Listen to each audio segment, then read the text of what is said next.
Bien. Alors, exercice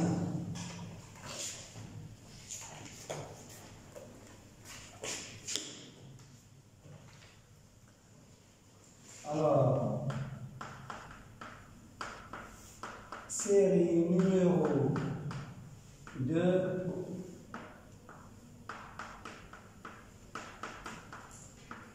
Exercice numéro 1. Alors, c'est les champs P, bien entendu, et H.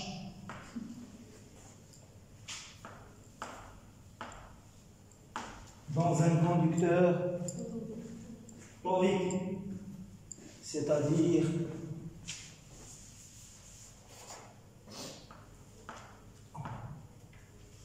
dans une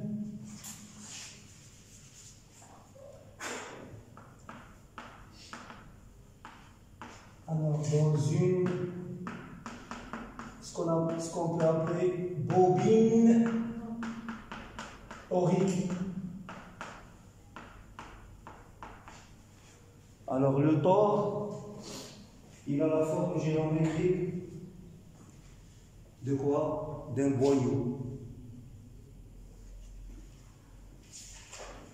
D'un boyau ou bien d'un beignet. Donc vous prenez un cylindre comme ça. Donc ça c'est un cylindre. Et vous allez le courber de telle sorte à joindre cette extrémité avec cette extrémité. Ça va vous donner la bobine torique.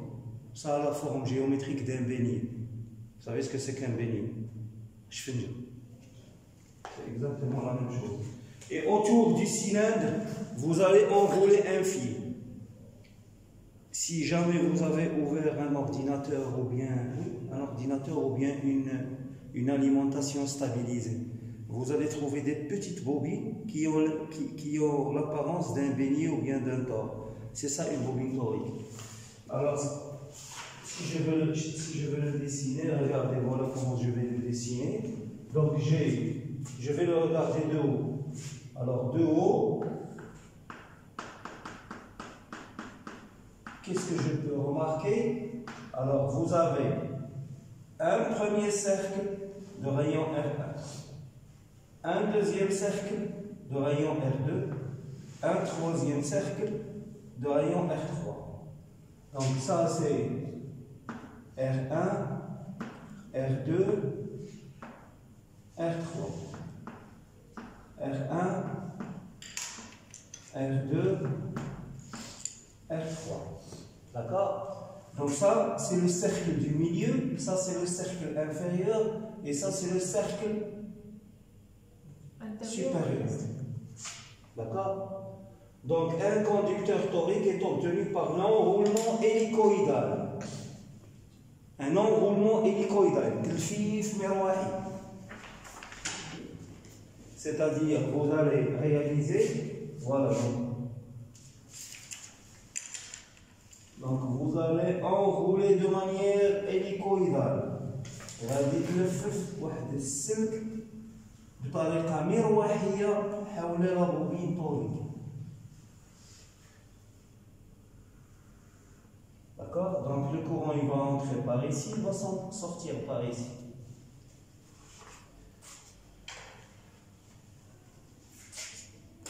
Un conducteur torique est obtenu par l'enroulement hélicoïdal d'un fil dont la section est quasi nulle. Donc la section du fil, elle est quasi nulle. Non pas la section du tor. Autour d'un tor, le tor est contenu dans le plan horizontal engendré par les deux vecteurs ER et θ. Donc ici je vais avoir... Attendez mademoiselle s'il vous plaît. Donc ça c'est l'axe X, ça c'est l'axe Y. Je regarde le tor de haut. X, Y, donc l'axe Z, il monte. C'est-à-dire il est dirigé vers vous. Donc ça c'est l'axe Z. Et si vous dites que j'ai un point M ici, donc ce point M, vous allez le repérer par ses coordonnées M, R, θ, Z. Ok?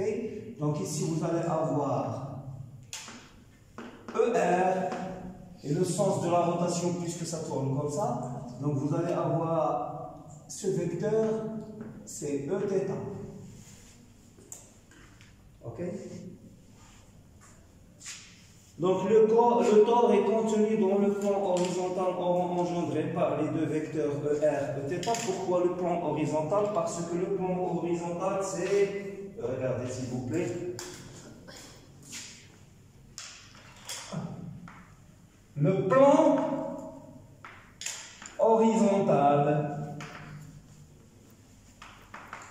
il s'identifie à quoi? Regardez, c'est X au Y, X au Z, ou bien Y au Z. Le plan horizontal, c'est X au Y.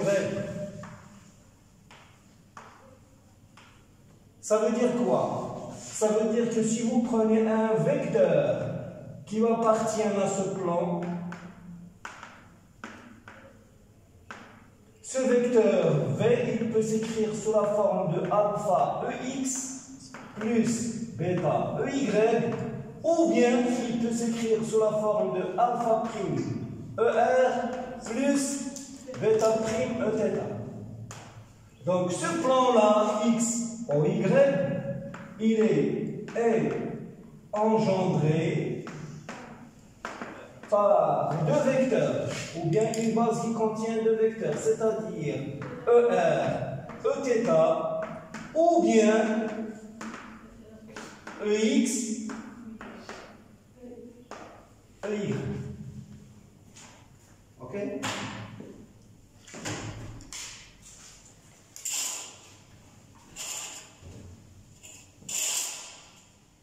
Bien.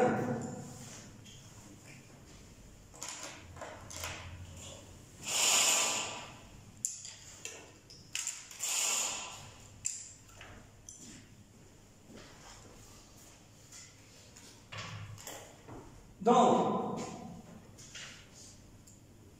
un point M, un point M qui appartient à l'espace à 3 dimensions R3 est repéré par ses coordonnées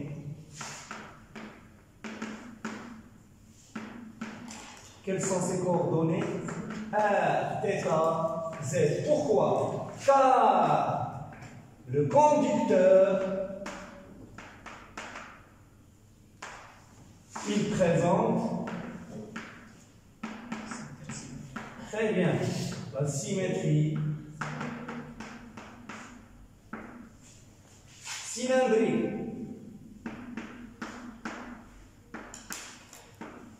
Et puisqu'il présente la symétrie cylindrique, donc la base de travail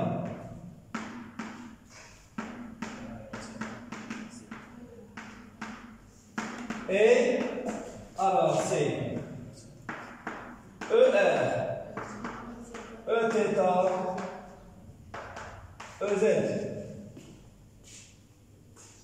Alors l'axe vertical OZ, c'est-à-dire cet axe, il est porté par EZ et il passe en haut. Donc vous avez ici, c'est le point O.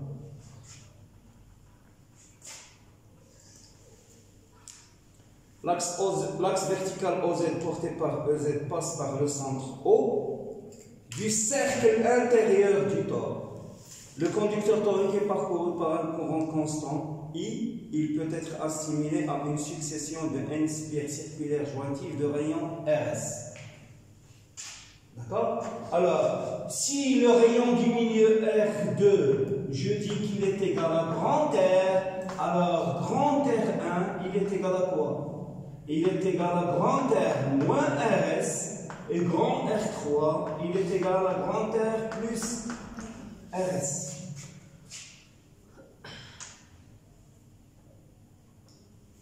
Chaque spire a pour centre un point du cercle de milieu du tore dont le rayon vaut R.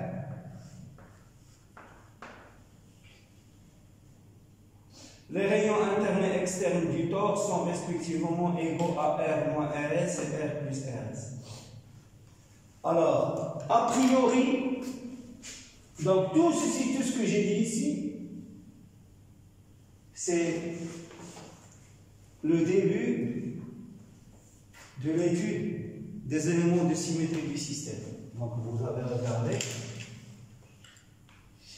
Donc a priori, B en un point M, il est égal à BR qui dépend de R, θ, Z, ER plus Bθ qui dépend de R, θ, Z, Eθ plus Bz qui dépend de R, θ, Z, Ez.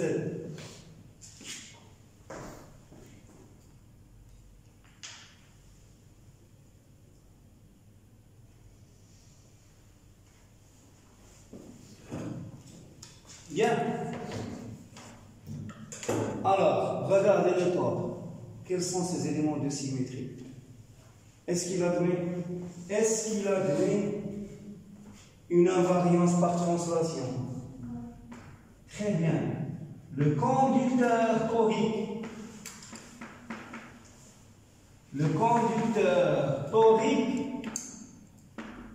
n'admet pas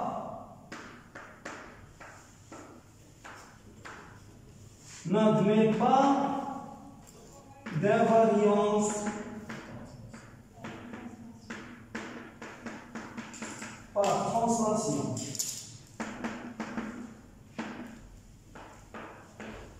Bien. Est-ce que le conducteur torique admet?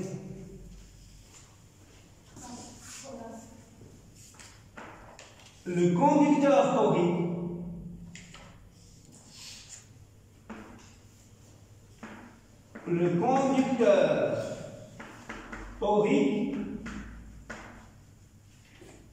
est-ce qu'il admet une invariance par rotation autour de OZ? Donc j'ai dit c'est un bénier. Donc si vous le tournez comme ça, ou bien vous le tournez comme ça, dans ce sens, ou bien dans ce sens, il est invariant. Une roue, lorsqu'elle tourne autour de son axe, elle est invariante. Bien entendu, lorsqu'elle tourne autour de son axe qui est fixe. Oui, mademoiselle. Pourquoi le conducteur n'admet pas une invariance de translation? Par translation. Vous n'avez qu'à le déplacer. Si vous déplacez votre conducteur dans ce sens, est-ce qu'il va rester à sa place? Non. Pas de l'os, non? Si vous déplacez le conducteur vers le petit, si vous le déplacez vers le petit, si vous le déplacez dans la direction haute, et j'ai vu dans le cours que tous les conducteurs finis, tous les conducteurs qui sont finis, n'admettent pas d'invariance par translation. Seuls les conducteurs qui sont infinis, par exemple le fil infiniment long, le cylindre infiniment long, le solénoïde infiniment long, il admet une invariance par translation. Mais par contre, ce conducteur, il a une forme circulaire. Donc un cercle, si vous le tournez autour de son centre, il restera un cercle. Et il restera là où il est. C'est exactement. Donc si je le tourne comme ça, ou bien comme ça, le conducteur torique, il admet, ou bien est invariant par rotation autour de EZ, mais autour de θ, autour de EZ. Une rotation se fait autour d'un vecteur, ou bien d'un axe, ou bien d'une direction, ou bien autour d'un point.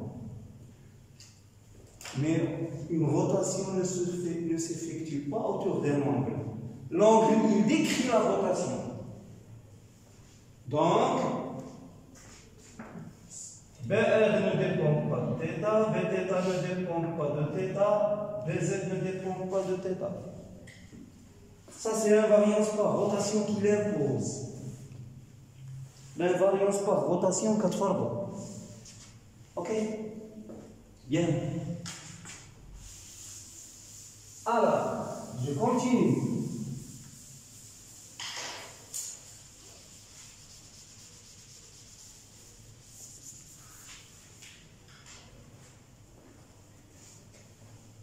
Est-ce que le conducteur admet un plan de symétrie? Oui. Oui. Exact. Exact. Très bien. Alors, le conducteur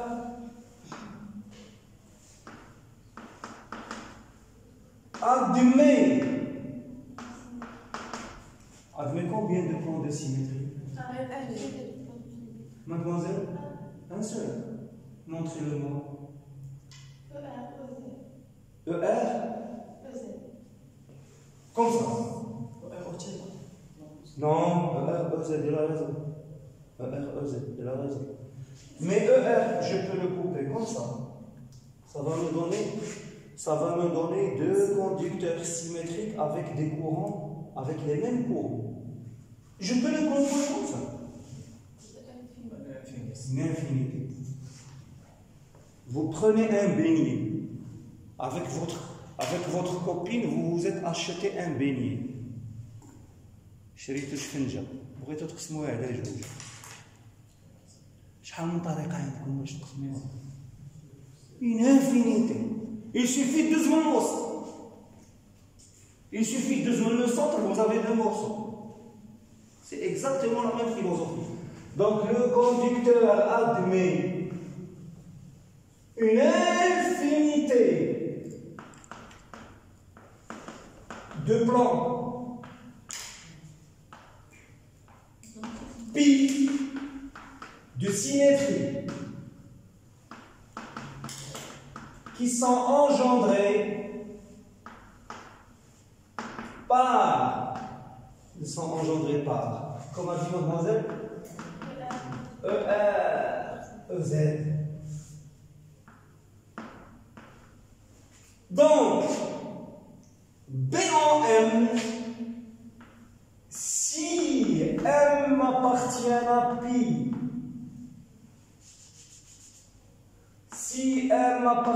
pi, alors B en M, il est orthogonal à pi. Et s'il est orthogonal à pi, ça veut dire qu'il est orthogonal à ER et orthogonal à EZ. Ça veut dire que B en M, ou bien ce qui implique, ou bien ce qui est même équivalent à B en M, il est égal. Très bien, Bθ, qui va dépendre de quoi? Très bien, R, Z, il ne dépend pas de θ. En vertu de l'invariance par rotation autour de EZ, Eθ, pas ER, parce qu'il est orthogonal à ER. ER, il engendre, ER avec EZ, il engendre pi. Et lui, B est orthogonal à pi, donc obligatoirement, fatalement, orthogonal à ER, orthogonal à EZ. Donc voilà le prix. Il ne va dépendre que de. Il est porté par Eθ et il ne dépend que de R et de Z. Ça veut dire quoi? B en M n'a pas de composante selon ER. et n'a pas de composante selon EZ. Bien. Maintenant,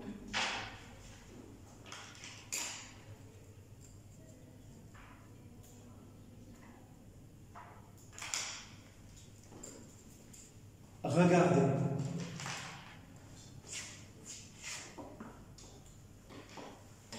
Est-ce que le conducteur admet un plan d'antisymétrie? Oui. Combien? Exact. C'est-à-dire, je vais couper le conducteur du bord. من الهامش منحف. Comme ça. Donc, le conducteur admet un seul plan I' d'antisymétrie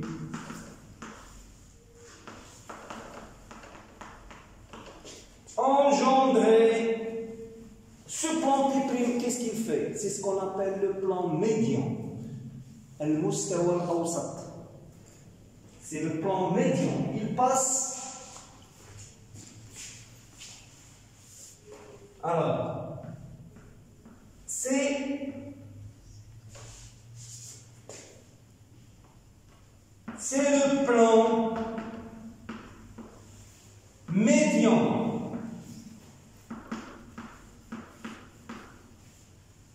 C'est le plan médian. Alors, il s'identifie à quoi? Il passe par O, par le centre O. Donc, c'est le plan, c'est quel plan? X, O, Y, X, O, Z, Y, O, Z. C'est X, O, Y. C'est ça le plan médian. Parle en français. La symétrie engendrée par EZ. Non, pas la symétrie, c'est le plan de symétrie. Mustawa al-tamathul. Ici, c'est-à-dire à BL. Oui. Perpendiculaire à la ER ou EZ. Bien sûr. Et s'il est perpendiculaire à EZ, donc il est porté par peut-être.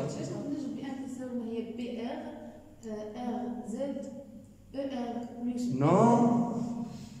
Non.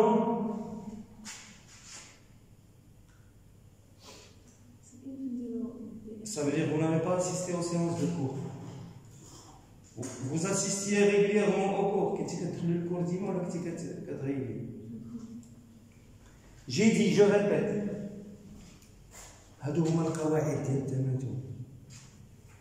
C'est une règle. Nous l'avons appliquée depuis le début du cours, depuis le début du TD. Si j'ai un plan de symétrie, Pi, et si M appartient à Pi, c'est-à-dire si M c'est un point du plan de symétrie, c'est le cas ici, puisque il y avait une infinité de plans de symétrie, comme ça, orthogonaux au tableau. Donc M obligatoirement, si je prends un M ici, il appartient à un plan de symétrie.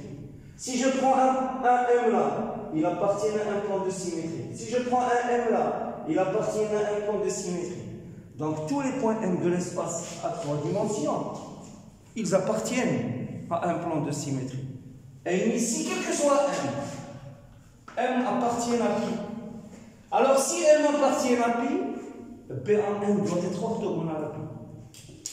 C'est la règle de symétrie. C'est une règle. D'accord? Oui.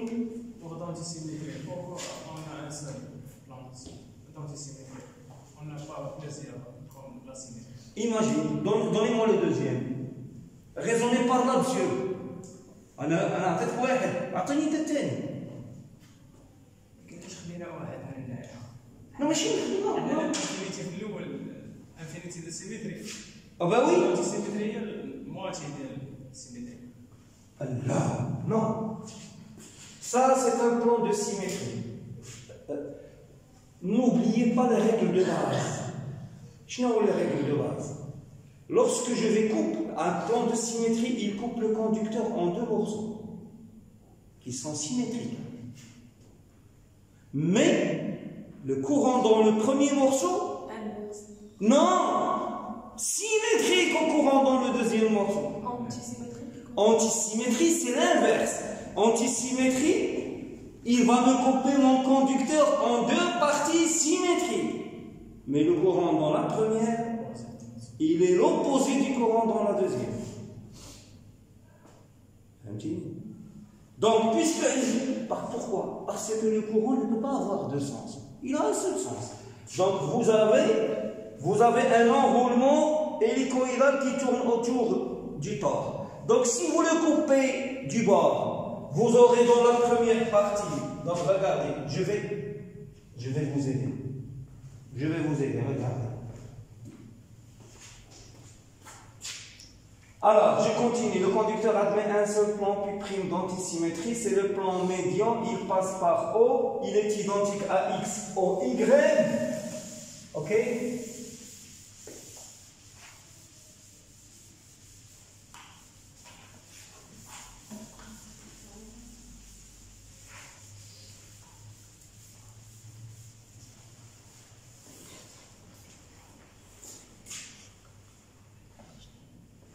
Il passe par O, il est identique à X ou Y, donc I', non, c'est la continuité. I' est engendré par EX, EY, ou bien... Non? Très bien. Ou bien de R. Peut-être. Maintenant, regardez. Je ne vais pas voir le tore de haut. Je vais le voir, par exemple, d'ici. Du bord. Qu'est-ce que je vais voir? Je vais voir, regardez. Donc, j'ai un petit cylindre, un petit cercle et un deuxième petit cercle. Et ici, donc regardez, donc là le courant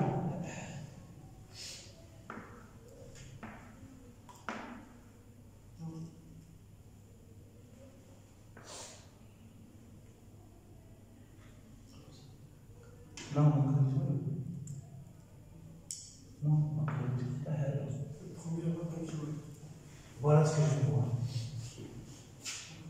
Si je le regarde d'ici. Donc, ça c'est ici le point O. Ça c'est le vecteur EZ ou bien l'axe OZ. Z.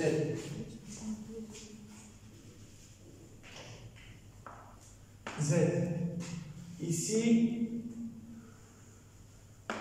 c'est l'axe X. Et celui qui arrive vers moi, c'est Y. Donc moi, je vais le couper comme ça, un plan d'antisymétrie.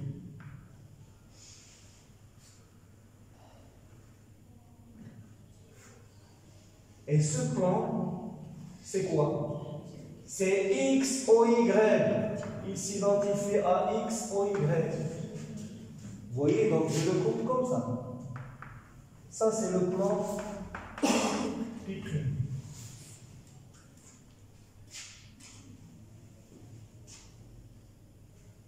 Ça me donne cette partie symétrique à cette partie symétrique à cette partie. Tac, tac, tac, non, ici, oui, donc, non, je vais corriger. Et exact. Cette partie symétrique à cette partie symétrique à cette partie. Le courant ici opposé à celui-là. Le courant ici opposé à celui-là. Le courant là opposé à celui-là. Vous voyez? Donc c'est un plan d'antisymétrie. S'il n'y avait pas de courant, qu'un rayon un plan de symétrie. Mais à cause de la présence du courant, ce n'est plus un plan de symétrie, c'est un plan d'antisymétrie.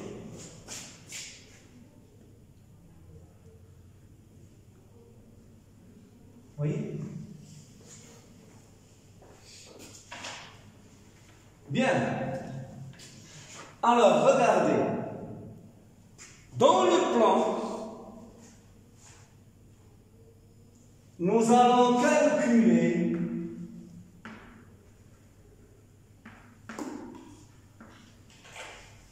B en M dans le plan médian.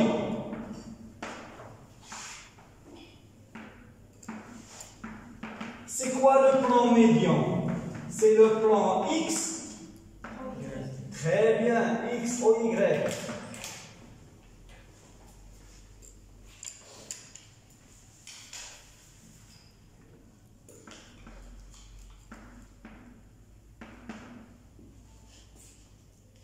Et dans le plan médian, Z est égal à quoi? Très bien. Donc, ça, ce qui veut dire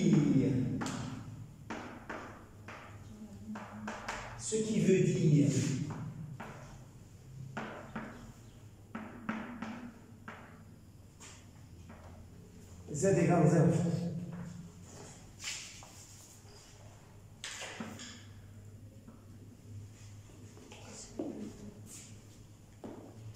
Z égale 0. Très bien. Donc, B.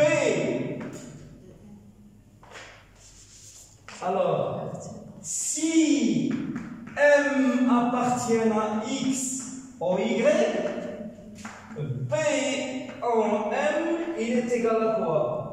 C'est B θ R Z égale à 0.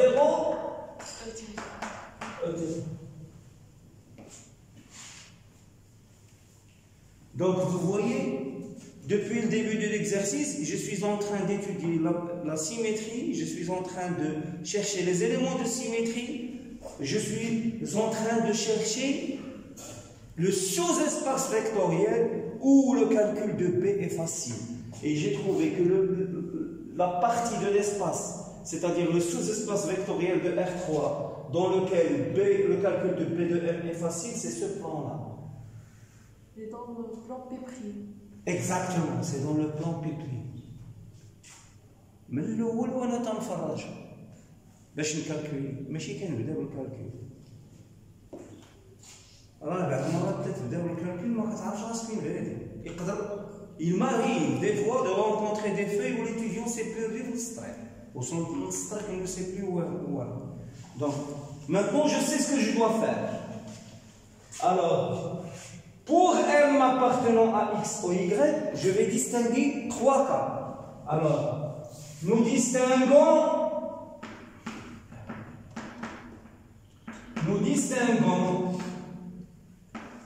3 cas. Alors, premier cas, R inférieur à R moins RS. Deuxième cas, R supérieur à R plus RS. Troisième cas, R compris entre R moins RS et R plus RS. Alors, vous pouvez même mettre ici égal.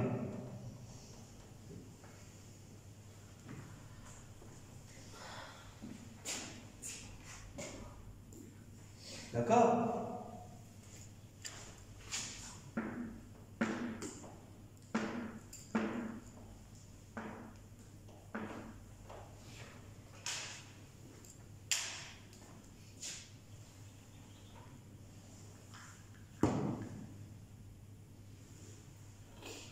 Donc en utilisant les propriétés de symétrie de la distribution du courant dans le conducteur torique, déterminer le sens et la direction du champ magnétique à l'intérieur du torique.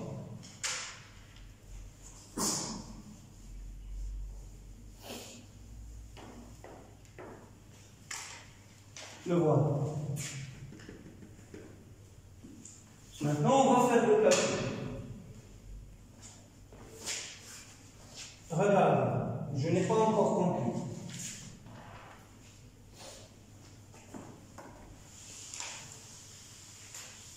Les lignes du champ B, quelle est leur géométrie?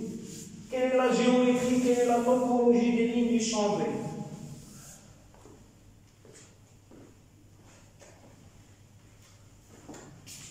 Bθ, Eθ. Alors, dans le plan, ou même dans l'espace, dans le plan X ou Y, ou bien même dans R3, même dans l'espace.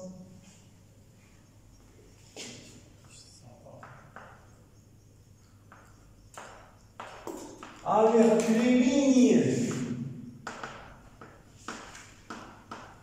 du champ B sont très bien des cercles de centre O. Si je suis dans l'espace, le centre, il appartient à l'axe OZ. Et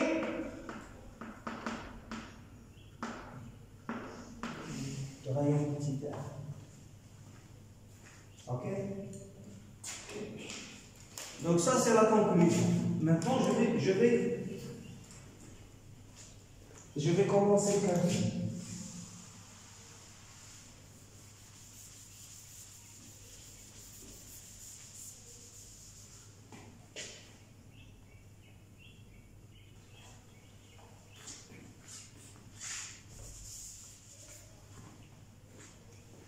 Bien. Alors, regardez s'il vous plaît.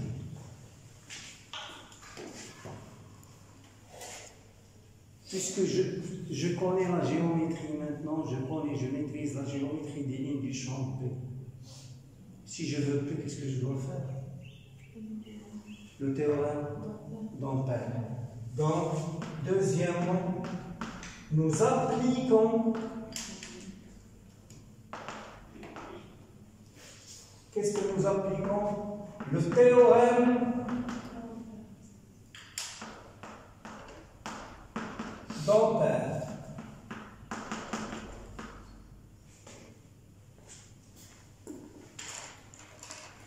Puisque nous savons que les lignes du champ P sont des cercles, donc soit un contour fermé, alors soit c'est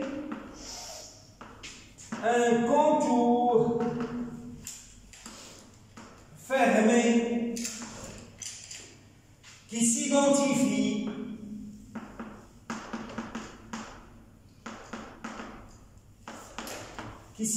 à quoi? Il s'identifie à un cercle de centre O et de rayon 1.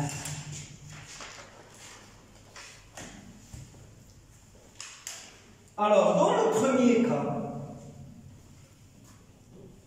moi j'ai dit que je vais chercher B en un point M qui appartient à ce point.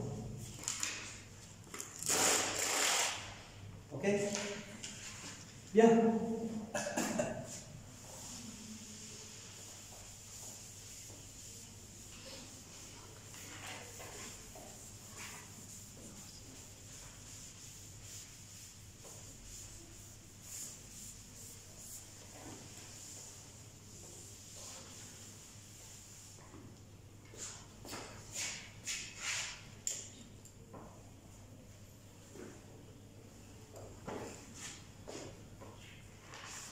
Alors, premier cas. Je vais dire OM qui est égal à petit r inférieur strictement à R moins RS. C'est-à-dire, je vais calculer B ici. D'accord? Alors, j'ai l'intégrale sur le contour fermé C de B en M dl en M. Elle est égale. Donc je vais choisir un contour qui est un cercle de centre O et de rayon petit r. Donc le contour, ça va être, c'est ça.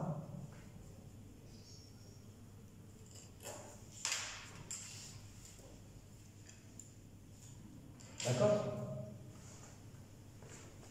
Alors, B en M, c'est quoi? C'est l'intégrale sur le contour de B θ qui va dépendre de R. E θ multiplié par dl. C'est dl, le vecteur unité de dl. Je suis sur un cercle.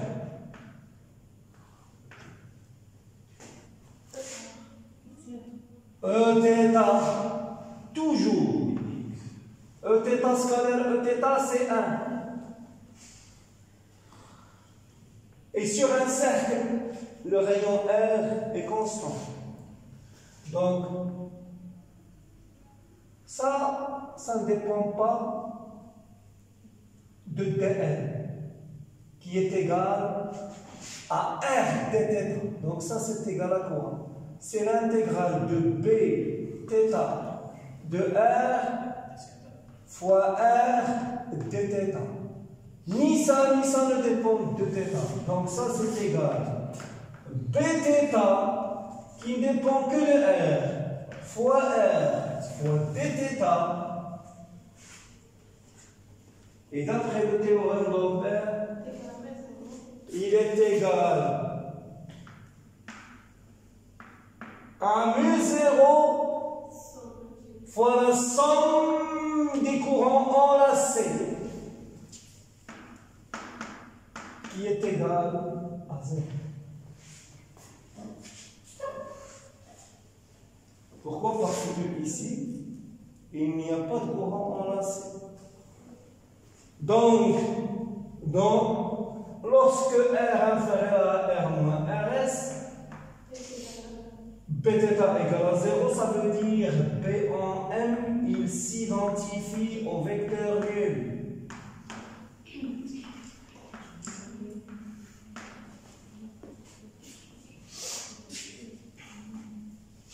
D'accord? Tout le monde est convaincu?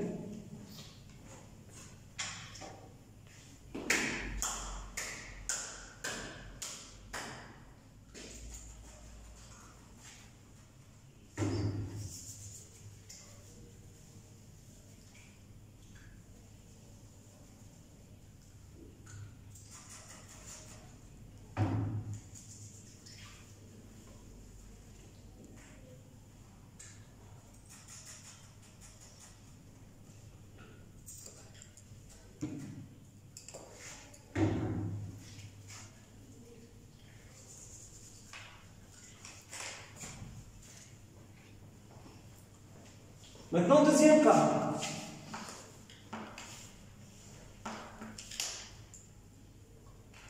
OM qui est égal à R supérieur à R plus RS.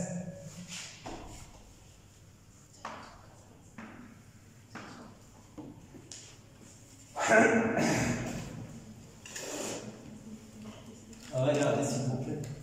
Là aussi, je vais choisir un contour qui fait un cercle.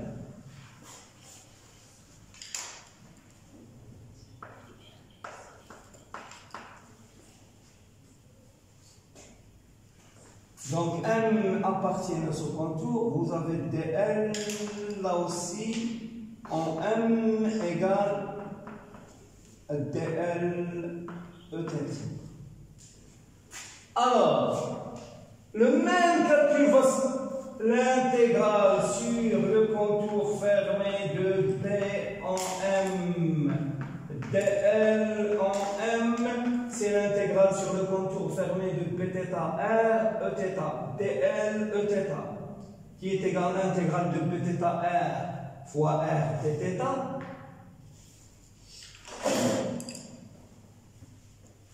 Vous m'excusez s'il vous plaît, j'ai oublié ici l'intégrale. D'accord? Alors, c'est égal à quoi? C'est B indice θ qui ne dépend que de R fois R, l'intégrale de dθ sur le contour fermé. L'intégrale de dθ sur le contour fermé C, c'est quoi? Cette intégrale. C'est 2π. Donc c'est égal à 2π fois R. Bθ indice R est égal à mu 0, la somme des I enlacées. Et la somme des I enlacées, c'est mu 0 quoi? C'est mu 0. J'ai N spire. NI moins NI.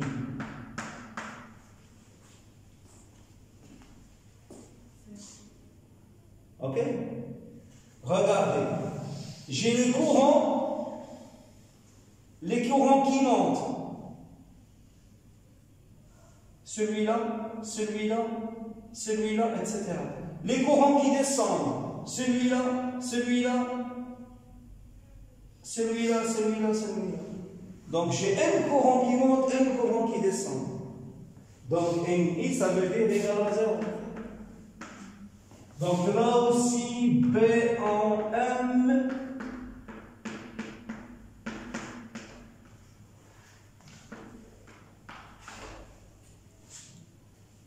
Donc à l'intérieur, B est nul. À l'extérieur, B est nul. Donc ici, vous avez B égale vecteur nul. Et là aussi, B égale à vecteur nul. Il nous reste au milieu. Oui. C'est une constante, l'intégrale de PR. Oui. C'est la plus constante. La deuxième cas. Ah non! Parce que c'est une intégrale. C'est l'intégrale sur le. Regardez. L'intégrale sur le contour fermé de dθ, c'est égal à l'intégrale de 0 à 2π de dθ.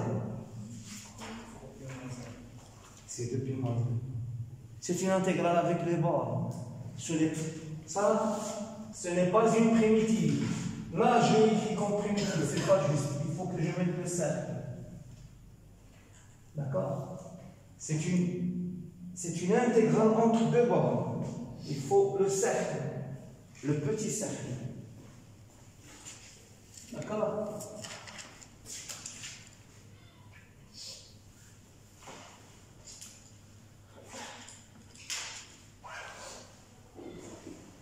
Troisième cas. Dans le deuxième cas, on a R supérieur à R plus RS. Dans le deuxième cas. On a R supérieur à R. Oui. Donc, c'est pas mal. Tu sais, on a dit, je me corromps. Je sais, je t'entends les heures. Non. Là, je corromps. Comment on a ما بين R1 و R3. أنا شكون نكون هنا؟ Exact. ولكن ما كاينش الكونفون.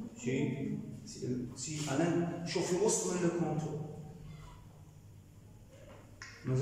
Vous n'avez pas encore compris la notion de courant enlacé. Regardez la figure dans la série. Dessinez un cercle autour. Ben oui. Ne me dites pas qu'il n'y a pas de courant à l'intérieur. Le cercle appartient au plan médian. le cercle que vous avez dessiné, le contour, il appartient au plan X ou Y. Ne me dites pas qu'à l'intérieur de ce cercle, il n'y a pas de courant. Est-ce qu'ils sont contenus à l'intérieur du cercle ou non?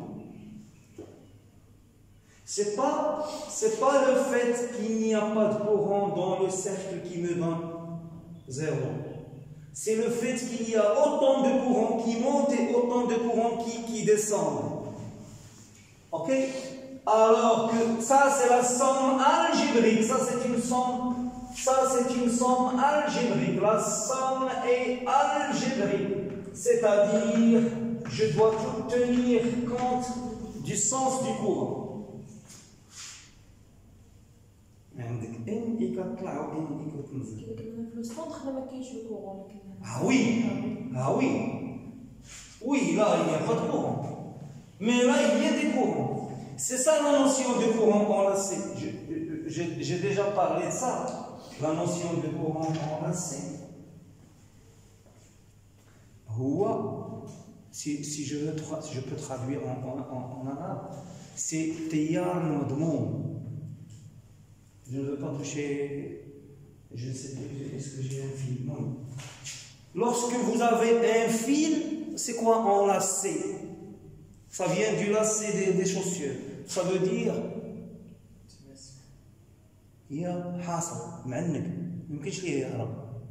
par contre, s'il monte et il descend, je peux y l'eau. C'est ce cas. Donc je ne le compte pas.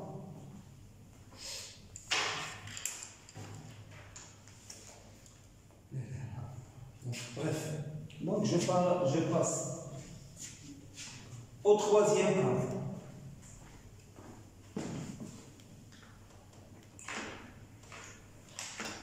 Troisième cas.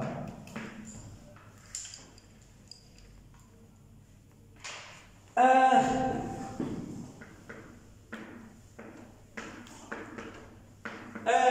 moins RS et R plus RS.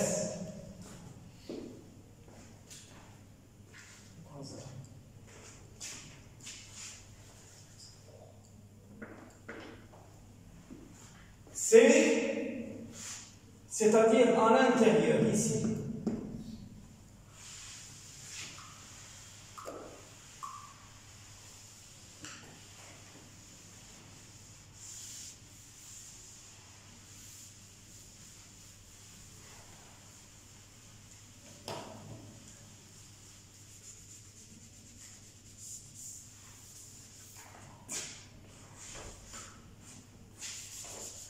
Bien.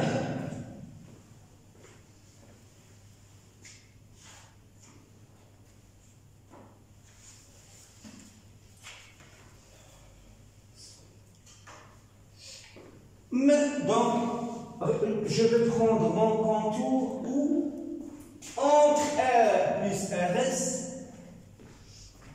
et R moins RS, c'est-à-dire je vais avoir un contour ici.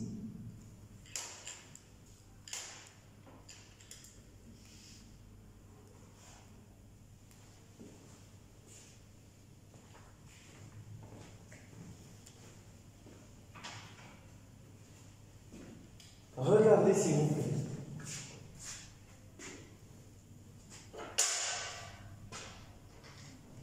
Alors, l'intégrale, dans ce cas, sur le contour fermé de BM dl en M, elle est égale. On l'a déjà montré. B indice R. Non, B indice θ. B indice θ.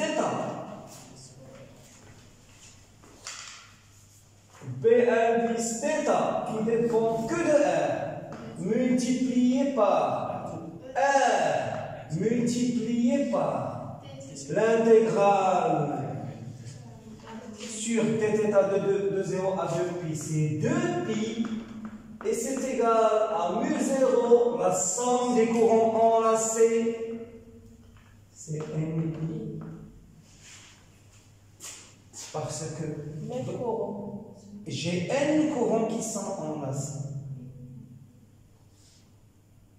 Le courant ici n'est pas enlacé. Le courant là, il est enlacé. Ça veut dire je vais compter uniquement les courants qui sont à l'intérieur. Donc c'est unique. D'accord? Donc B au point M, il devient égal à quoi? C'est mu 0 NI sur 2 pi R. Très bien.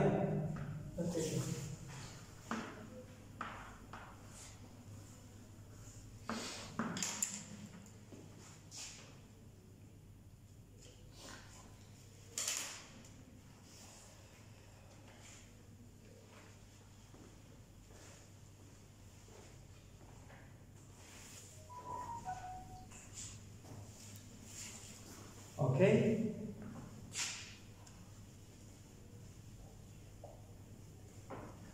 Alors, cas particulier.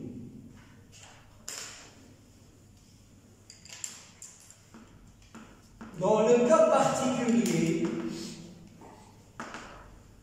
où RS est très inférieur par rapport à R,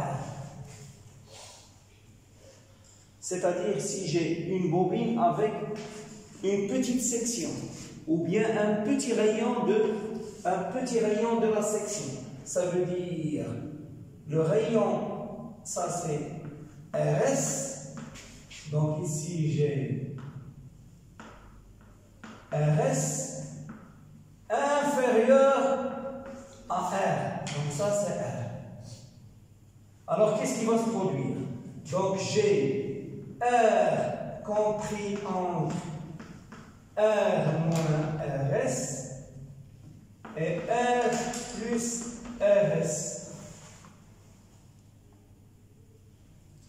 D'accord? Ça veut dire quoi? Ça veut dire 1 sur R est supérieur à R plus 1 sur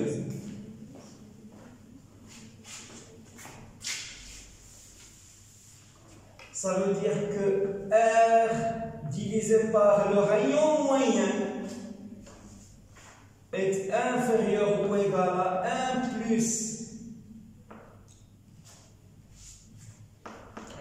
RS sur R, supérieur ou égal à 1 moins RS sur R.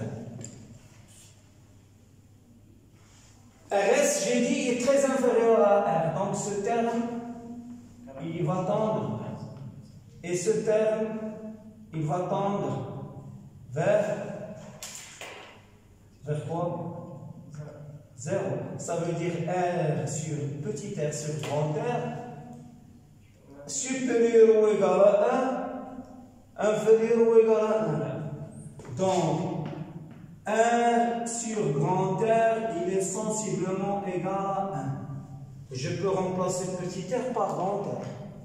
Je vais avoir B en M devient égal mu 0 NI sur 2 pi grand R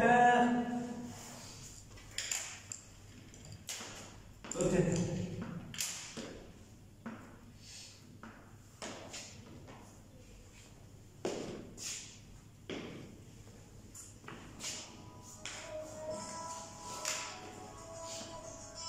Bien. Donc, j'ai fini avec cet exercice.